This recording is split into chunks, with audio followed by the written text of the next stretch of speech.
Hi நண்பர்களே, ஏற்கனவே வந்து ஒரு கெண்டை வீடியோ போட்டிருப்பான். அதில் நான் ஃப்ராக் போட்டு அடிச்சேன்ட்டு நானும் நண்பரும் வந்தோம். பார்த்தீங்கன்னா ஒரு 5 கிலோ மேலே இருக்கும் மீன்.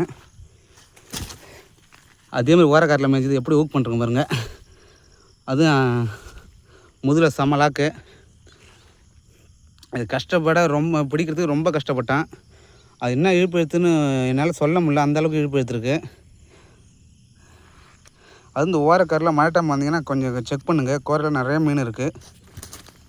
என்ன ஆக்டிவ் பாருங்க, செம்மலாக்கு. உங்களுக்கு மீன் வந்து சின்னதாக தெரியும். மீனை இப்போ தூக்கி கட்டுறோம் பாருங்கள். ஊக்க ரிமூவ் பண்ண போகிறேன். இந்த மீனுக்கு பிடிக்க நான் நினச்சிட்டேன் பாருங்கள். சில பேர் நம்ப மாட்டாங்க மீன் நான் இதுமாரி ஊக் பண்ணி எடுத்தேன்னு. அது என்ன இழுப்பு எடுத்துன்னு என்னால் சொல்ல முடியல. செம்ம இழுப்பு மீன் பாருங்கள். செம்ம ஆக்டிவாக இருக்குது மீன். அப்பா பாருங்கள், நல்லா ஒரு 4 கேஜி மேலே இருக்கும். பாய்.